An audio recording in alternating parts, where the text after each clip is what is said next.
सी team final win करेगी? आप लोगों को क्या लगता है, कौन फेवरेट है, कौन फेवरेट नहीं है? पाकिस्तानी टीम भी अच्छा खेल रही है, मुकाबला कर रही है, लेकिन ये कि बॉलिंग के मामले में पाकिस्तान मैंने बहुत टाइम से देखा है कि बहुत ही स्ट्रॉन्ग रही है हमेशा। अस्सलाम वालेकुम, नमस्ते, सत श्री अकाल। उम्मीद करता हूँ ठीक होंगे, खुश होंगे दोस्तों। जहाँ रहें खुश रहें, माँ बाप का ख्याल करेंगे, माँ बाप हैं तो सभी कुछ है। दोस्तों आज की हमारी video Asia cup 2023 India versus Pakistan match. Jay Shah, Jay Shah BCCI के सचिव और एशियन क्रिकेट काउंसिल यानी एसीसी के अध्यक्ष जय आजकल खूब चर्चा में है और उनके चर्चा में रहने की ज़्यादातर वजहें नेगेटिव ही हैं, या ये भी कह सकते हैं कि जय शाह आजकल सिर्फ नेगेटिव वजहों से चर्चा में है। जय शाह की अगुवाई वाली एसीसी ने एशिया कप पाकिस्तान में नहीं होने दिया, ये बात फैक्ट है। पाकिस्तान कागजों में एशिया कप 2023 का मेजबान है, लेकिन टूर्नामेंट का 75% हिस्सा श्रीलंका में हो रहा है या फिर होगा। और श्रीलंका में इस वक्त सबसे ज़्यादा कंसिस्टेंट चीज़ बारिश है। बारिश जो तमाम खेलों में क्रिकेट पर सबसे ज़्यादा मेहरबान रहती है। क्रिकेट एक ऐसा नाजुक खेल है जो जरा सी बारिश होते ही थम जाता है, और ऐसा खेल जब भी किसी ऐसी जगह हो जहां बारिश की संभावना रहे, फैंस परेशान होने लगते हैं। ऐसे में सवाल उठेगा ही कि सब जानते हुए भी जय शाह की अगुवाई वाले एसीसी ने ये रिस्क क्यों लिया। पाकिस्तान का इस मसले पर अलग रोना है।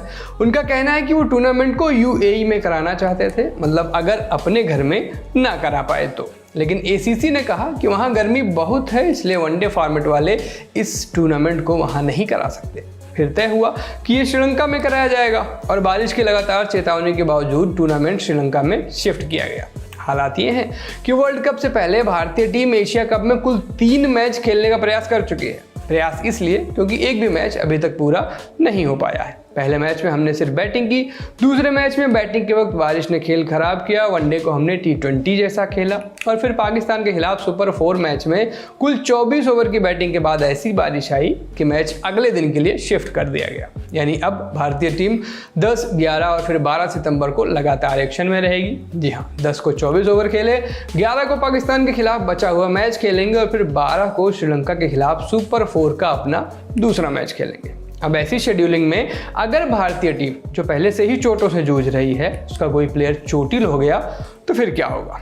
कुल 9 गेंदें खेलने वाले अय्यर पीठ में ऐंठन के चलते पाकिस्तान के खिलाफ नहीं उतरे, और अब लगातार 3 दिन खेलकर किसी और प्लेयर को इंजरी हुई तो इसका जिम्मेदार कौन होगा। हम लगातार वर्कलोड मैनेजमेंट की बात करते हैं, लेकिन इन बातों को अमल में कब लाया जाएगा। एशिया कप हम वर्ल्ड कप की तैयारी के लिए खेल रहे हैं या फिर प्लेयर्स को इंजर्ड करने के लिए। जय शाह और तमाम एसीसी के मेंबर्स ने मिलकर ये कैसा शेड्यूल बनाया है। जब बारिश की इतनी संभावना थी तो मैच श्रीलंका में कराने की क्या मजबूरी थी। बात मजबूरी की आई तो आपको बता दें कि इस मामले पर जय शाह ने एक बयान भी दिया था। एक प्रेस रिलीज के जरिए जय शाह बोले थे, सारे full members, media rights holders और स्टेडियम के अंदर के राइट होल्डर्स पूरा टूर्नामेंट पाकिस्तान में कराने को लेकर झिझक रहे थे। यह झिझक पाकिस्तान में सिक्योरिटी और वहां चल रही इकोनॉमिक समस्याओं की जुड़ी चिंताओं से उपजी थी। शाह ने आगे कहा, एसीसी प्रेसिडेंट के रूप में मैं एक ऐसा सॉल्यूशन चाहता था जिस पर सभी लोग राजी हो सके, इसलिए मैंने पाकिस्तान क्रिकेट बोर्ड यानी पीसीबी और एसीसी मैनेजमेंट द्वारा मिलकर बनाए गए हाइब्रिड मॉडल को स्वीकारा। हालांकि ये याद रखना महत्वपूर्ण है कि पीसीबी के नेतृत्व में इस दौरान कई बदलाव हुए और इसके चलते बहुत सी आगे पीछे की बातचीत करनी पड़ी, खासतौर से टैक्स में छूट और मैचेज के इंश्योरेंस जैसे अहम मुद्दों पर। यानी जय शाह का कहना है कि इस फैसले में पीसीबी भी शामिल थी, जबकि पीसीबी की सुनेंगे तो लगेगा कि एसीसी ने उन्हें ऐसा करने पर मजबूर किया। अब सच्चाई चाहे जो हो, लेकिन इस फैसले का असर तो साफ दिख रहा है। टीम इंडिया न सिर्फ परेशान हो रही है बल्कि फैंस का भी बुरा हाल है। अब इसके पीछे चाहे जो जिम्मेदार हो, लेकिन एक बात तो साफ है कि कम से कम मेरी याददाश्त में तो इस सबसे घटिया तरीके से आयोजित हुआ एशिया कप यही है। बाकी आप बताएं। नमस्ते, मैं सूरज हूँ, आप ललन टॉप स्पोर्ट्स देख रहे थे। स्पोर्ट्स से जुड़ी तमाम खबरों के लिए इस चैनल को सब्सक्राइब कर लीजिए। शुक्रिया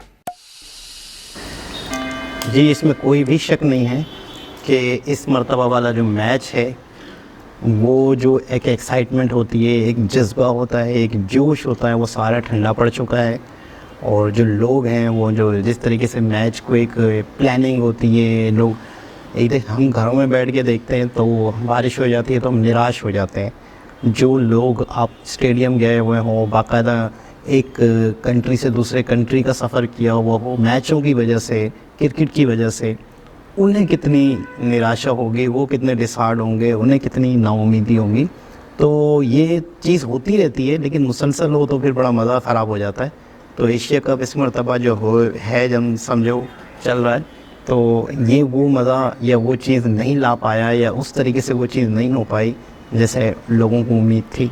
लेकिन देखते हैं होता क्या है। पहले भी मैच हुआ तो पाकिस्तान और इंडिया को एक एक पॉइंट्स दे दिया गया था कि चलो भाई ठीक है, एक एक पॉइंट्स ले लो। लेकिन कब तक ऐसा होगा? फिर एंड में जाके ज़ाहिर सी बात है पॉइंट्स का इशू आ जाएगा। फिर कोई टीम फाइनल ही नहीं कर पाएगी कि जब पॉइंट्स ही बराबर बराबर हो जाएंगे इस तरह से कर करके। तो वो देखते हैं कि, और दूसरी चीज़ ये है कि वाकई जब मुसलसल मैचेस होंगे, 3-3 दिन लगातार होंगे, तो उसमें ज़ाहिर सी बात है खिलाड़ियों की सेहत पे, इंजरी पे फ़र्क पड़ जाता है। तो बस ये है कि इतनी शॉर्ट ये है कि वो मज़ा नहीं रहा जो होना चाहिए था।